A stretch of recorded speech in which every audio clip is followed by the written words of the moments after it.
Happy New Year. It's quite the pleasure to have you on another episode of the Medi-Camp Health Show. I am your host, Mumbi Mavuti, and today I'm here with Dr. Vincent, who is going to be talking to us about prostate cancer. Stay tuned.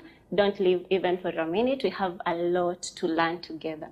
Karibu sana, Daktari. Asante sana. Happy New Year. Happy New Year to you and to all the viewers. Thank you. It's a pleasure having you here. Okay. So kindly just take a minute, introduce yourself to our viewers. Okay, good evening all. My name is, as said, Dr. Vincent Mbuva. I'm a senior medical officer, currently medical officer in charge at Kireini Mission Hospital. Kireini Mission Hospital is a level 4 facility in Murang'a County under the Catholic Diocese of Murang'a. Thank you so much. We are happy to have you. So we are going to be educating our viewers today about prostate cancer. So even before we talk about what is cancer of the prostate, what is prostate? Okay, for prostate is a gland possessed in the male, just above the bladder. Its main role is production of seminal fluid. Seminal fluid is a fluid which is used to transport the semen. It forms the semen. Now you just transport the sperms during fertilization. That is the main role of the prostate gland. Yes. So now what is the cancer of the prostate? Now cancer of the prostate, now this is where we have changes in the cells becoming malignant. The cells now grow without limit. Basically now that is what is called the cancer of the prostate. The reproduction of the cells beyond control. There is a limit where the cells are supposed to grow, but once they start multiplying and growing without regulation and changes in the morphology, that is how the cancer of the prostate.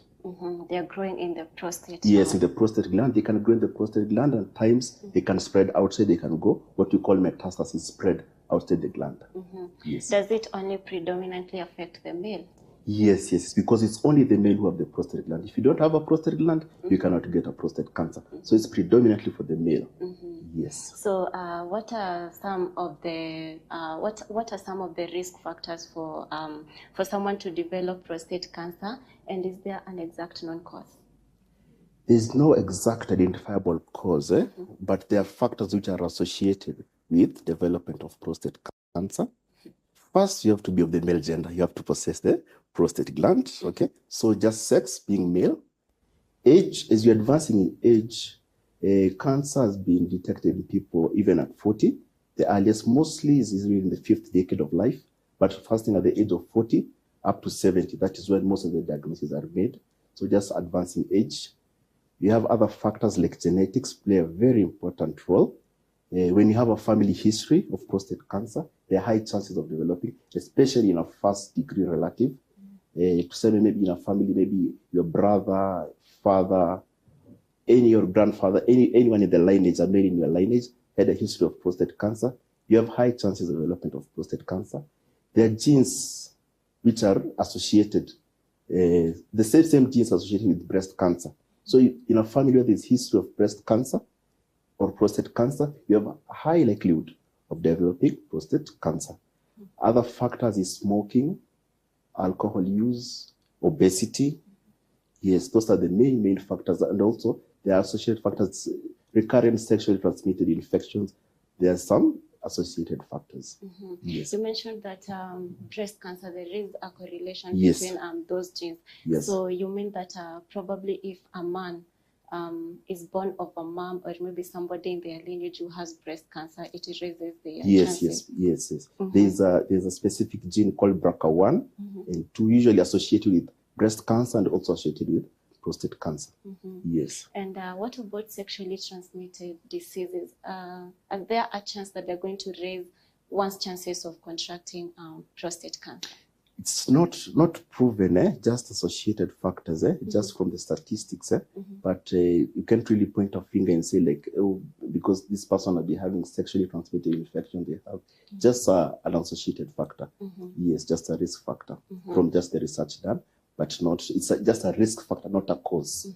Yes. Okay, and we have some of other conditions that are affecting this part of the male people that could be confused for prostate cancer. What are some of them, so that somebody who is watching from home, maybe they have another condition and they fear it could be prostate cancer? Yes, you see, once you look at the presentation of prostate cancer, the way it presents, now there are so many other conditions which will present the same way as prostate cancer. Some of them you can just have hyperplasia, we call it benign. Just benign meaning it is not malignant. Hyperplasia of the prostate. We can have prostatitis, just inflammation of the prostate, can be due to an infection. You can have urinary tract infections, even sexually transmitted. The way they present is the same way prostate cancer will present. Yes, not forgetting prostate cancer can present without any symptoms. Yes. You can have it and you don't have any symptoms. Yes. Now that brings us to the signs and symptoms.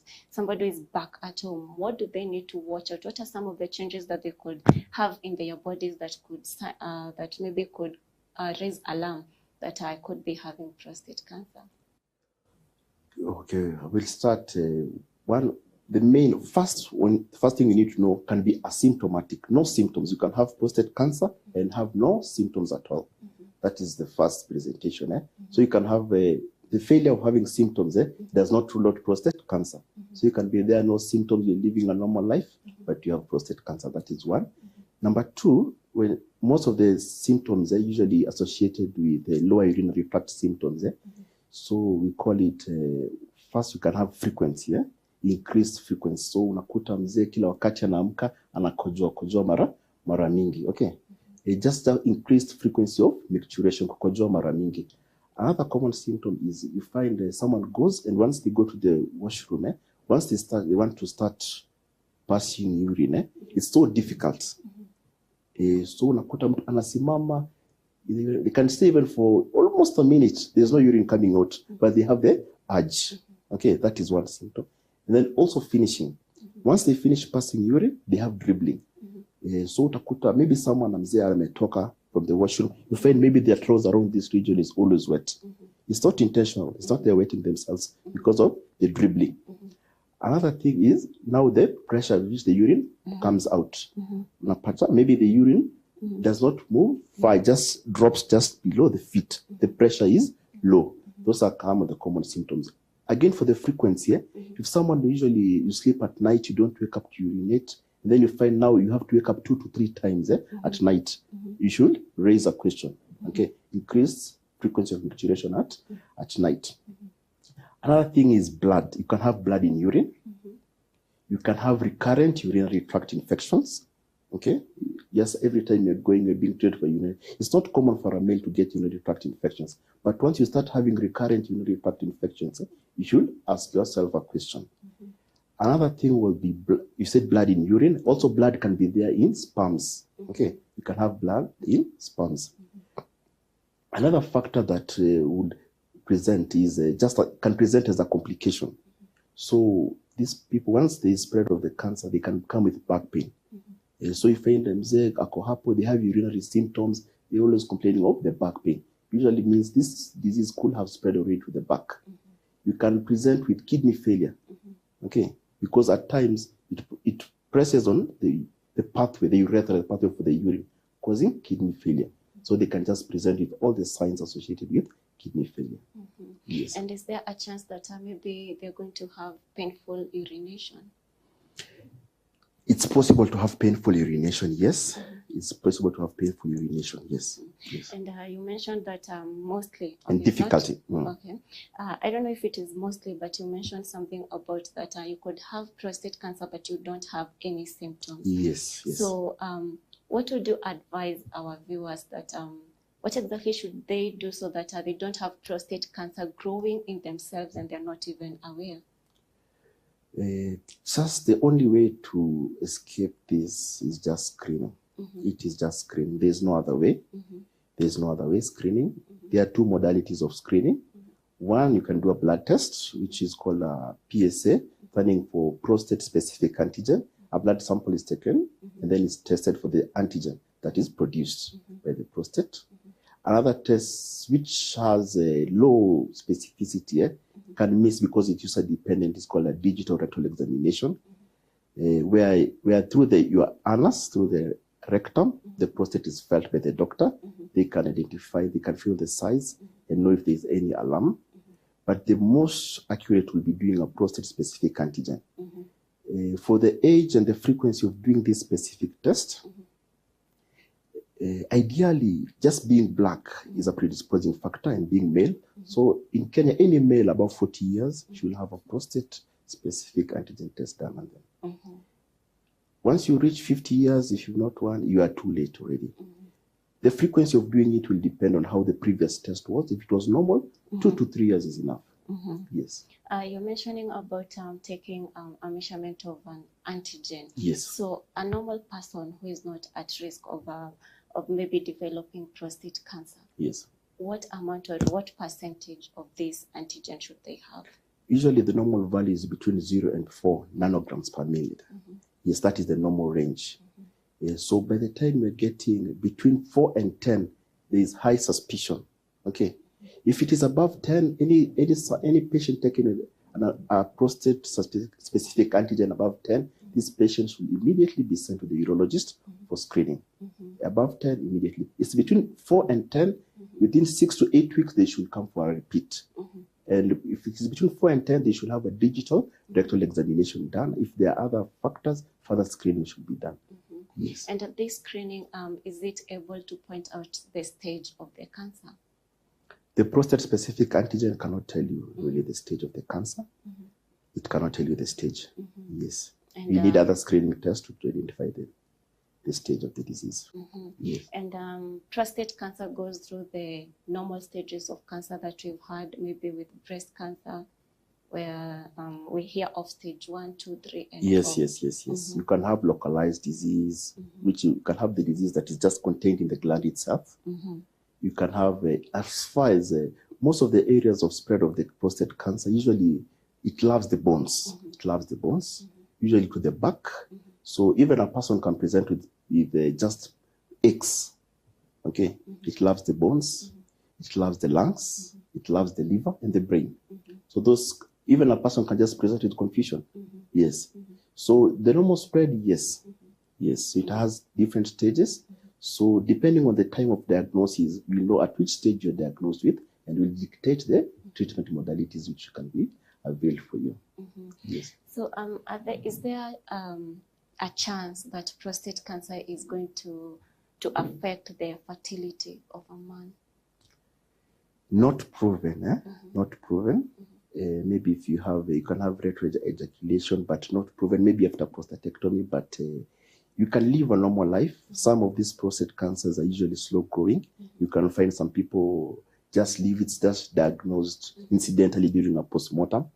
You can have a slow growing where you die just of other reasons. So most people live with prostate cancers and they're still having babies everywhere. Yeah. Although you also mentioned that mostly it catches up with people with age. Yes. So maybe they are even past there. Yeah. The other factors coming in, it will kill you faster, maybe. Yeah. So let's talk about treatment. Yes. What does treatment involve for prostate cancer? So for the treatment modalities, will depend first on the stage at which you are diagnosed with. There are several modalities of treatment. You can have surgery, where you can have maybe a radical prostatectomy, where the whole prostate is just removed, depending on the stage. You can have hormonal therapy. Previously, before hormonal therapy, we used to do what was called male castration, because these cells of the prostate are usually fed by testosterone, which is produced by the testes. So in the previous years, we used to do something called orchidectomy, where it's just castration, male castration. But there are so many things associated with that, the ego of the man. So with the current treatment, we have hormonal therapy. We call it androgen deprivation therapy, where we give you drugs which stop these hormones. That is hormonal therapy. We can have radiation therapy, and you can have chemotherapy. Yes. To us as people who are learning a lot from you, yes, we have no idea what is radiotherapy. Radiation therapy is basically where you have some rays, which are usually directed towards the cancer cell to kill the cells. Yes. And they're not going to affect other surrounding cells? The beams, the way the beams are set, they're usually targeted. Yes, and that there's advanced technology, where you have the surgical knife. It's targeting the specific cancer cells. Yes. And you also mentioned chemo. Yes. You have also chemotherapy. These are just drugs which also stop the reproduction of these cells and kill these cancer cells. Usually kill the fast replicating cells. Yeah, for this one, they'll kill other cells. Yeah, so you will expect, that's why you find maybe someone goes for chemotherapy, you find maybe their blood levels go low, they lose their hair, because it usually targets fast replicating cells. Yeah, so there are effects associated with, especially chemotherapy, partially radiotherapy. Hormonal therapy has little side effects, maybe just low sexuality, decreased libido, that will be the factors associated with hormonal therapy. For the surgical therapy, maybe what I was telling you, you can have, maybe you find like maybe during ejaculation, you have retrograde. Instead of ejaculating forward, it goes back into the bladder. You can have sometimes urinary incontinence, yes, after surgery. Yes, some patients will require to stay with catheters for long periods of time. So some of the complications associated. But once you weigh, comparing the benefits, versus the associated risk, the benefits most of the time will carry the day. Yes. And when a patient is going through either of these treatment, is this going to affect their sex life? During the treatment, depends now with the treatment modality. For surgery, it can lower your libido. It depends. But you have people who have gone through, depends with the size of the prostate during the time of diagnosis. And also chemotherapy, depends with the level. Some people will find they have a normal sex life. Some will have complete loss of libido. It will highly depend on the stage at which you are diagnosed. And they can get help for that, so they don't get scared for treatment. Yes. Okay, that's a lot of insights that you've shared with us here. You mentioned that people were at risk of getting prostate cancer are those people with the prostate gland. Yes. And we have transgender people who are they are transgender, so there is a chance they could have a prostate gland. So are they at risk? So long as you have a prostate gland, you are at risk of developing prostate cancer. If you don't have one, you cannot develop prostate cancer. Takes me back to the diagnosis, something I missed during the diagnosis. Once the prostate-specific antigen is detected to be at an elevated level, it's not diagnostic, it is suggestive. Okay? It is suggestive of prostate cancer. The gold standard for that is a biopsy. Yes. So a biopsy is basically where cells are taken from the prostate, either through the rectum or through the perineum. Tissues of the prostate are taken and taken to the pathologist who examines them to make a diagnosis. Yes. Okay, thank you so much for all those insights. We are learning quite a lot. Stay tuned for our next segment. Don't go away. Okay.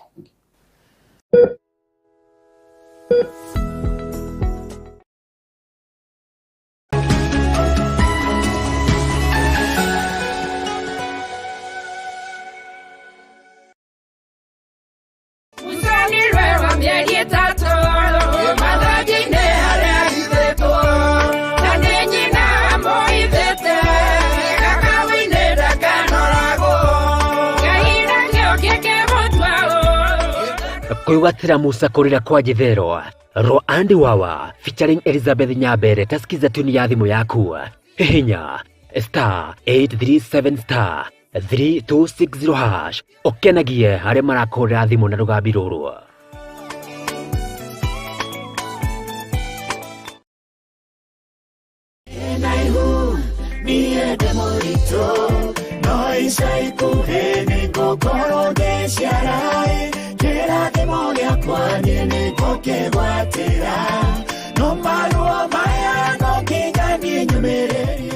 Kwĩgwatĩra rwĩmbo rũrũ ndĩ na ihũrwa Chris Mwangi taskiza tuni ya thimũ yaku hihinya *837 *2459# wĩgwatĩre rwĩmbo rũrũ taskiza tuni yaku.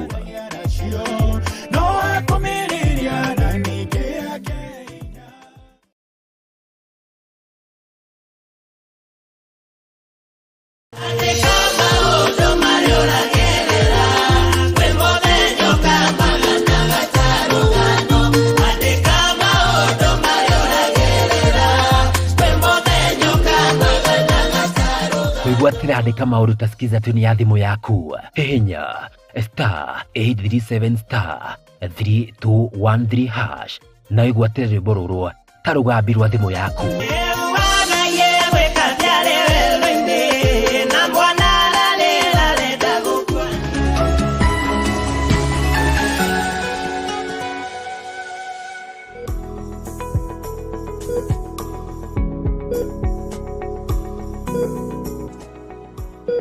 Welcome back. Thank you so much for staying tuned in.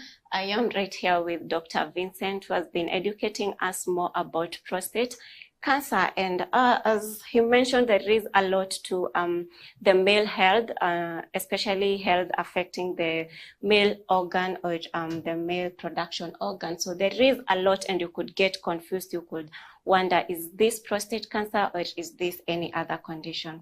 So before we delve into some of these conditions, yes, you emphasize that a lot of people that maybe are at a higher risk of getting prostate cancer is if someone in their lineage had, yes, prostate cancer. Yes, mm-hmm, yes. And you advise that these are the people who should get screening. Yes, yes, mm-hmm, yes. Mm-hmm.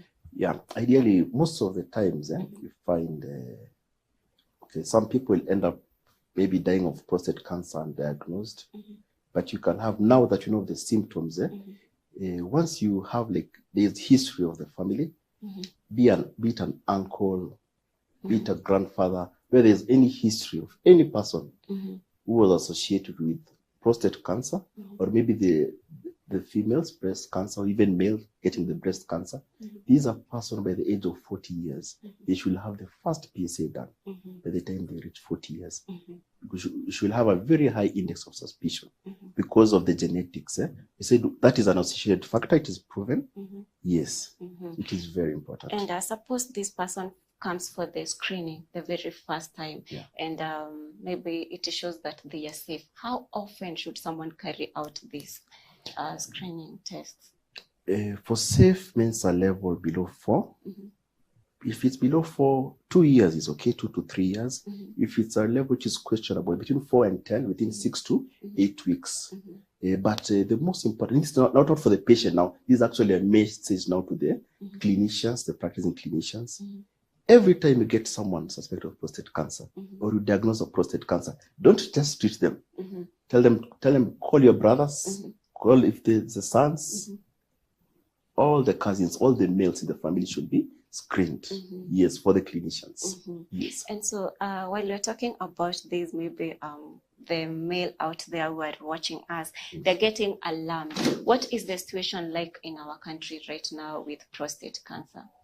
Prostate cancer currently, mm-hmm, it's one of the most commonly diagnosed, mm-hmm, cancers in the male. Mm-hmm. The second leading cause of death, mm-hmm, in male cancers. Mm-hmm. Yes, it's that, mm-hmm, worldwide now, worldwide statistics. Mm-hmm. Yes. That is scary. So if, yeah, you're out there watching us, maybe we should get screened right now. Yeah, we should. Yeah, so let's talk about some of these other conditions that they might confuse for prostate cancer, like urethritis. What exactly is that?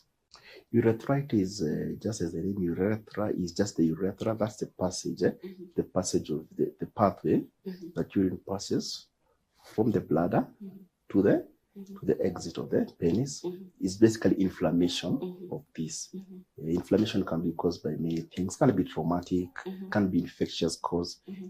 Basically, present with increased frequency, mm-hmm, of urination. You just find you want to urinate so many times. Mm-hmm. Maybe when you're passing urine, you find there's a lot of pain, mm-hmm, maybe a burning sensation. Mm-hmm. Yes, at times you can have blood in the urine. Mm-hmm. Those are the common things. Or difficulty trying to pass urine is so difficult. Mm-hmm. Yeah, especially one of the most common causes usually gonococcal urethritis, mm-hmm, caused by MSA. It's very painful. Mm-hmm. Now it's not very common to get gonorrhea, but mm-hmm, one of the most common. Mm-hmm. You will know, you just hear someone going to the well, and you just scream. Mm-hmm. Yes, yeah. So, that is urethritis. Mm-hmm. Yeah. And then we also have prostatitis. Prostatitis, mm-hmm, prostatitis is just inflammation of the prostate. Mm-hmm. As earlier we had mentioned, apart from when you have inflammation or enlargement of the prostate, mm-hmm, it doesn't necessarily have to be malignant. Mm-hmm. Yeah, we have benign prostatic hyperplasia, just where the cells just grow, they increase in size. This prostate increases in size as you age. Yeah. So that is very normal. It's expected to increase in size as you age. Usually the size of just like a walnut. That's the size of the prostate gland. So you can have an infection, just like any other part of the body. You can have an infection of the prostate. Yeah. So that is what we call a prostatitis. You can have maybe had a sexually transmitted infection where the infection now has spread up to the prostate. Yes. And so that is what we call that. And then you said it's rare for men to get urinary tract infection. Yes, yes. It does happen. Yes, it does happen. Yes. And what is gonna cause this for men? You know, for women, we know that it's because they have a relatively shorter urinary tract, but what exactly happens with the male? Yeah, because the urethra of the female is about 4 centimeters. For the male, can be up to 20 centimeters. And the lining of the urethra is usually covered by something called an epithelium, which creates a barrier for infections going in. So if you look at the length of 20 centimeters, it's so difficult. Urinary tract infection is usually two-way. You can either ascending from down, coming up, or descending from the body system, going down. That's maybe from the kidneys. Okay. Yeah. So you can get maybe a systemic infection infecting the kidney, now infecting your urinary tract system, or maybe now from down outside now going up. So for the ascending infection for the male is very difficult because of the length of the urethra. By the time the infection is ascending upwards, most of the time it's just cleared by the urine. But now, if there is obstruction, there is stasis, there is inflammation, anything that is obstructing the flow of urine, now there are higher chances of getting the urinary tract infections in the male. Yes. So I don't know if it's a condition, but we have male with an overactive bladder. Yes, overactive. You can have overactive bladder. This is a condition which will present similar to prostate cancer. It's just basically where person they just want to go to the washroom to urinate. After every few, maybe 30, 40 minutes, once there's little urine in the bladder, they want to. But there is medication for that. Once a patient comes to us with that, once we diagnose an overactive bladder, there is medication to help with that. Yes. So for anyone who maybe they suspect they have any of these conditions, they could get help. Then there is epididymitis. Epididymitis. Yeah, this is just the epididymis is where the sperms are usually stored after being produced from the testicles. You can have infections infecting the same area. You can have even sometimes you have something we call orchitis. Orchitis is basically infection now affecting the testis itself. Epididymitis is now the epididymis, where the sperms are stored. You can have a sexually transmitted infection. That's the most common cause. They usually find it spread to that area. Yes. Now, is there a chance that these conditions that we've just talked about and highlighted, is there a chance that they could prompt prostate cancer? Not documented. Research is still ongoing. They're just speculations, but not documented. Yes. So while we were talking about treatment for prostate cancer, you mentioned 4 different types of treatment. Now, could you share with us in this segment what is going to determine what kind of treatment that a patient is going to undergo? Why would this patient get hormonal therapy? Why would this one get radiotherapy? Why would this other one get chemotherapy? So as I said earlier on, this will go back to diagnosis. So once you come, maybe you have your symptoms, you have symptoms suggestive of prostate cancer. We do a PSA level for you suggestive. The next step will be to do a core biopsy. A biopsy of the prostate is taken. An MRI can be used also to diagnose. And you can also have a PET scan done. An MRI is just a magnetic resonance imaging. It's a highly detailed of the pelvic, can visualize the prostate properly. A PET scan is a full scan of the whole body, highly detailed. So once you get the specific stage where the disease is at, that's when we determine what is the next modality. If it is localized disease in the prostate, the first treatment is radiation therapy. For this particular patient, radiation therapy is the treatment modality of choice.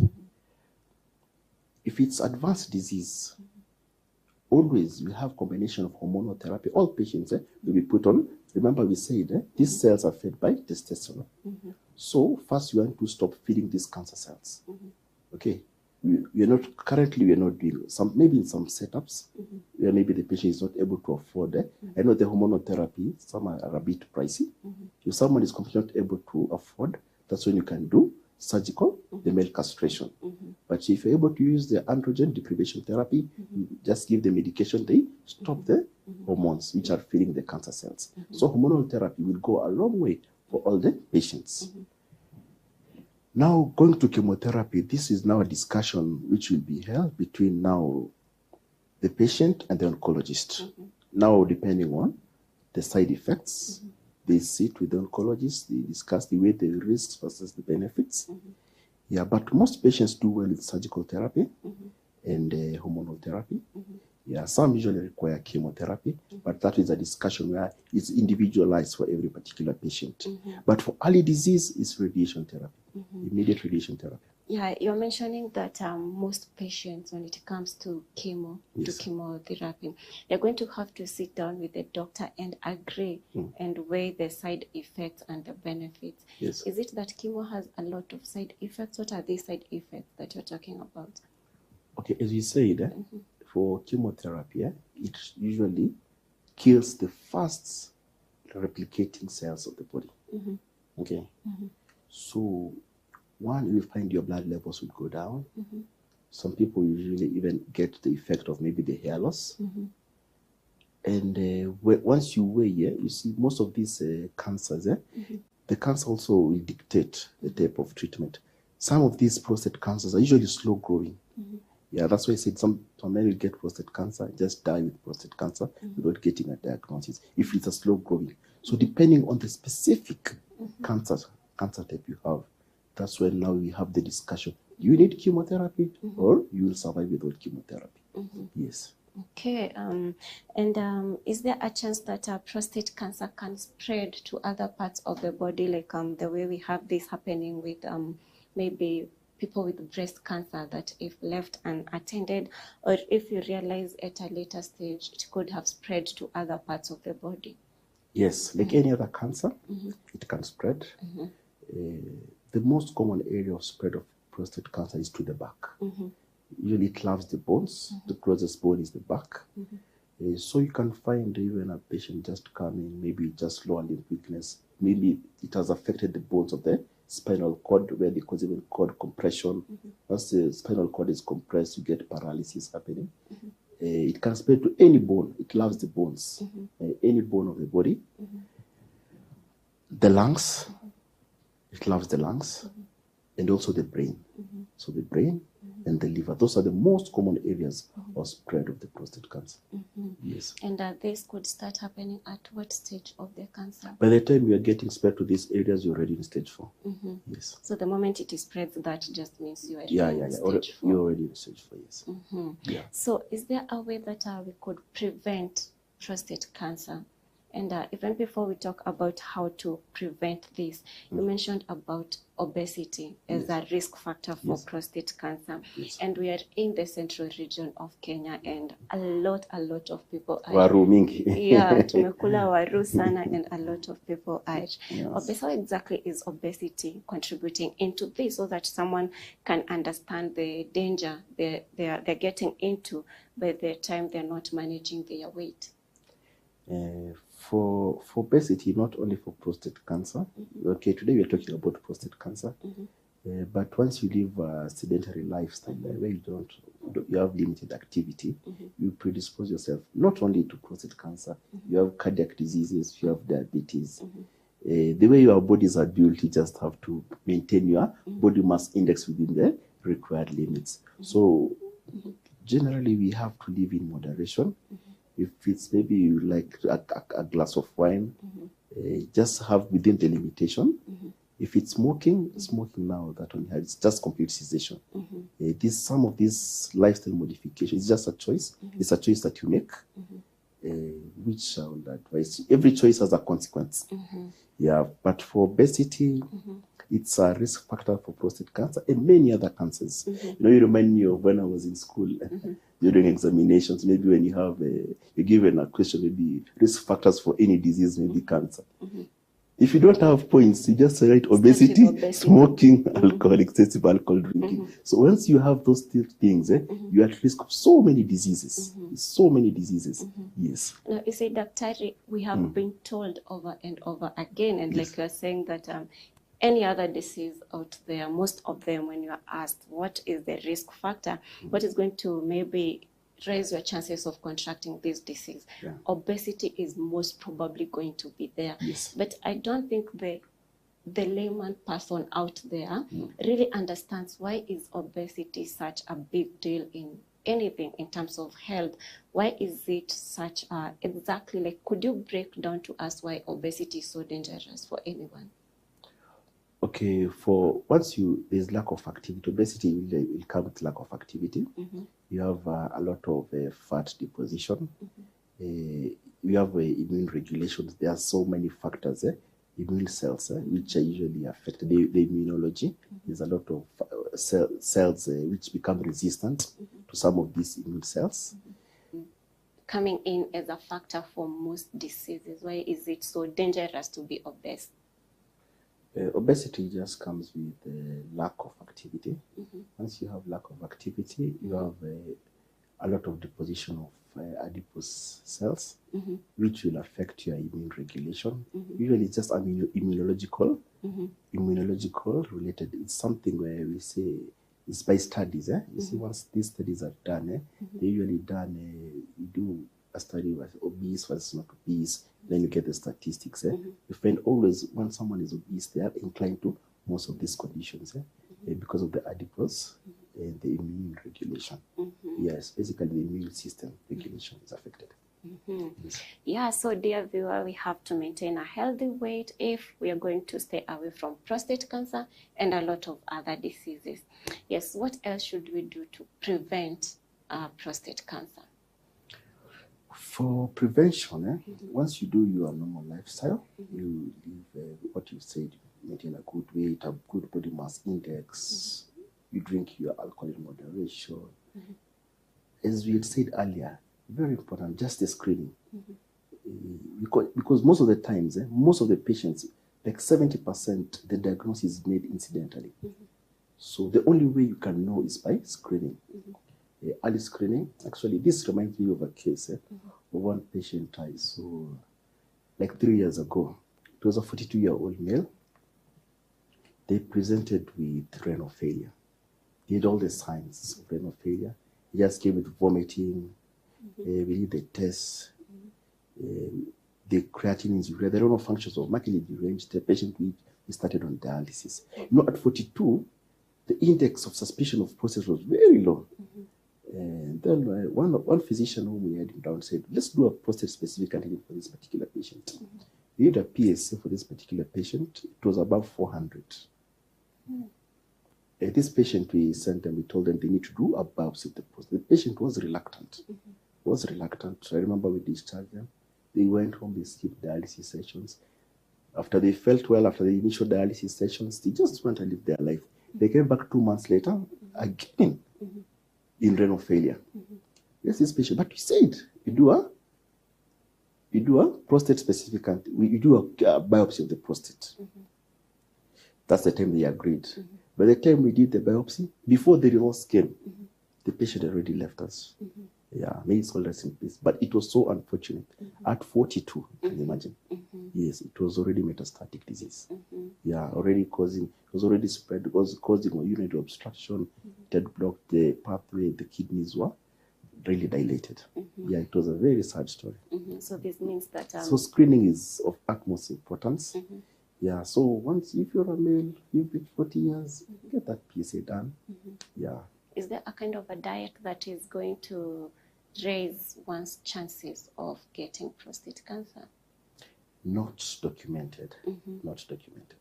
Yes. But people should just eat healthy. Yes. And any other factors, maybe exercise? Exercise is important. Exercise is important. Just to maintain a good BMI, exercise is routine. You have to maintain, you have to keep fit, yes. So there is, I don't know if it's a myth or exactly what it is, but people say that once you are diagnosed with prostate cancer, you should rush to have kids. You mentioned that it's not documented that it's going to affect, but would you advise the same? See, the location of the prostate does not affect, not unless you have a very enlarged prostate, where now it is even blocking now the flow of the sperms, the spermatozoa and the semen. But most of the times, by the time you're being diagnosed with prostate cancer, you're already in your 5th decade of life. Yeah, so I wouldn't see much of a rush, because once you start the treatment modalities, you can still be able to sire. Yes. And what are the chances that a child you sire while you are still treating prostate cancer, or you have prostate cancer? What are the chances that you're going to transfer it to this child? No, the risk remains the same, because you have, if they are of the male gender, they'll still have a risk, not because you are diagnosed with prostate cancer when you are saying that, but just because they are of the male gender and in the same lineage. So there are chances they could have the genes which are associated with prostate cancer. Yes. Not specifically because at that particular time you are diagnosed. Okay. Yes. And you also mentioned that a male who comes from a lineage where maybe a mom, an auntie, or a grandmom maybe suffered from breast cancer, or even a male suffered from breast cancer, because breast cancer can be in both genders. So is there a chance that a daughter with somebody in the lineage of a male who had prostate cancer, is there a chance they're going to have other cancers that affect women, especially breast cancer? For usually, there's something we call genetic testing. Once you identify these cancers, maybe that's what I was saying, there are genes which are similar. There's a gene which is associated with breast cancer and prostate cancer. Yeah, that specific gene, once you have a close relative, that's when you have the screening done. So it's not a must to have this particular gene, but most of the time it is associated. It's not a must to be there, but most of the time it will be there. Yes. So long as there is that, it's good to get the screening done. Yes. So as we near the, as we are almost winding up, for most of these diseases, any other diseases there, it is collective responsibility for us to fight with these diseases.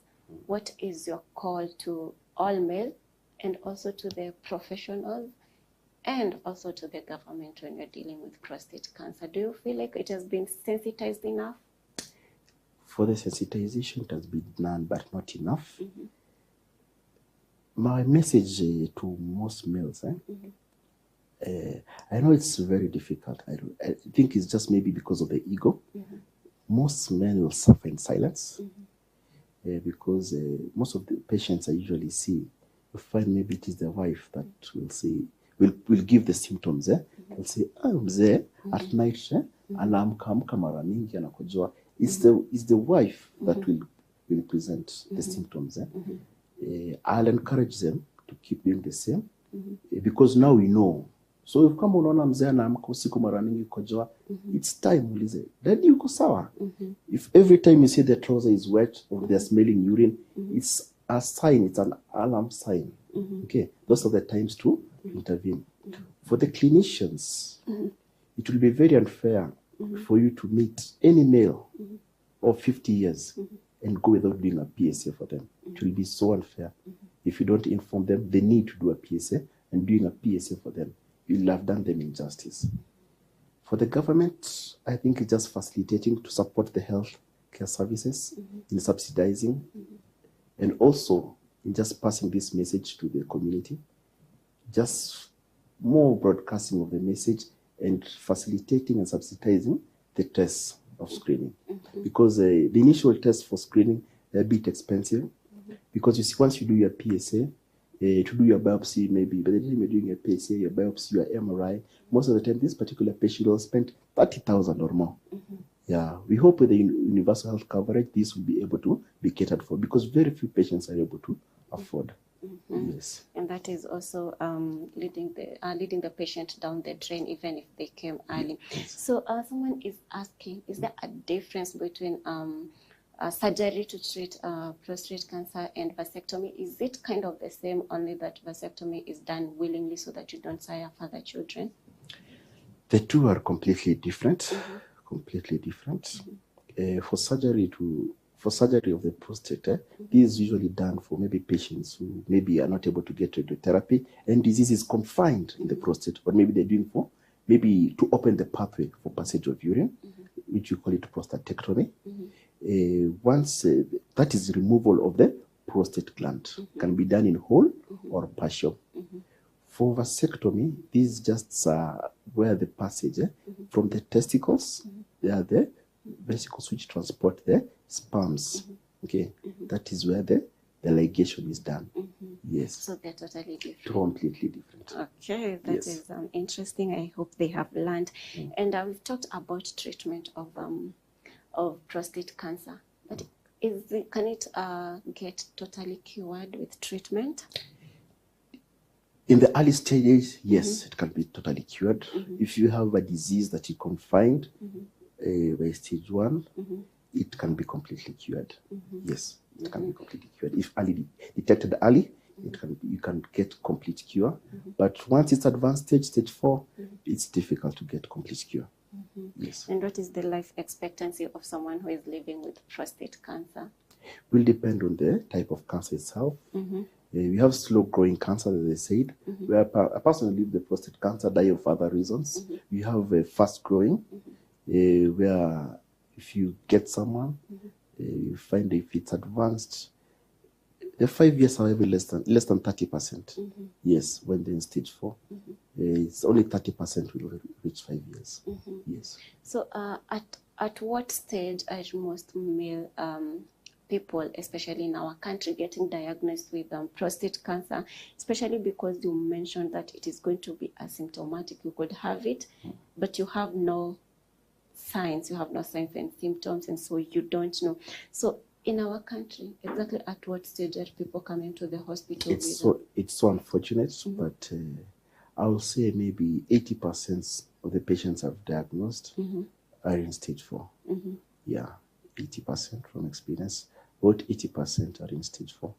Yeah, because they come with the complications. They come, maybe they can't walk. They come maybe with a lot of confusion. Mostly it's back pain. Most of them present with back pain.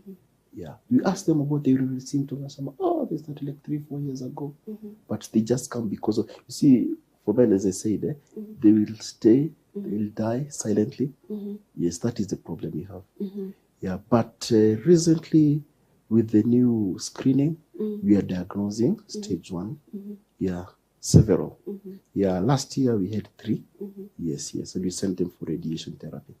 Yes, and they're doing at stage 1. Yes. So that is quite unfortunate, and we need to sensitize our men more that they need to stop being so afraid of the hospitals. The doctor is only going to help you. So mostly you're saying that they'll not come to the hospital because of ego, and is it going to affect their mental health once they get diagnosed with it, given that most men want to stay strong even when it's not time to be strong, There are times when you don't have to be strong. You just have to go to the clinician and get the help you need. But most men want to be strong all along. So once they're diagnosed, is it going to affect their mental health? Not really. Once you do the approach well, once you do the diagnosis, because once you do the diagnosis, it comes with counseling. How you break the news is very important. Yeah, I know there's a saying, whatever you don't know doesn't kill you. I disagree. I beg to disagree with the saying. Because initially, most men thought of the screening of prostate cancer will entirely involve a digital rectal examination. That's usually the most difficult part in most males. Usually they are scared of. But the good news is now with just a blood test, you're able to screen. Yeah, because a long time, most of the time, we used to do the digital rectal examination first before going for the PSA. But now with the availability of the tests, yeah, so it is so easy. Just get a simple blood test, and you can move forward. Yeah. So what I'm getting from Dr. Vincent is that if your prostate cancer can get diagnosed at stage 1, chances are you're going to live on and Completely. yeah. So this is a special appeal to the male to get screening. Yes. You will do that using that camera as we wind up. Yeah, and if you wanna shout out to anyone using that camera as your video viewers goodbye. So wanaume wote, kama umefikisha miaka 50, make sure umeenda hospitali umefanyiwa kipimo ya prostate. Kwa Kiswahili inaitwa tezi dume. Tezi dume. Make sure you get that prostate test if you're above 50 years. If there's any person in the family ushaisikia kuna shida ya prostate at 40 years, make sure you get the screening done. Yes. That is my message. Yes. Anyone you want to shout out to? My family. Nawapenda sana. My dad, my mom, my wife, my kids. And my brother and sister. Yes. Thank you so much. It was a pleasure having you here. We have learned a lot, and yeah, that is your take home right there. If you are a male, if you have a prostate gland, and you are over 40, you should be getting frequent screens of prostate cancer, and everything is going to be fine, especially if you get diagnosed at stage 1. That means that you can get cured and lead your normal life. So thank you so much for tuning in to Medi-Camp. I have been your host, Mumbi Mavuti, and every other day we remind you that your health is your wealth. See you in our next episode.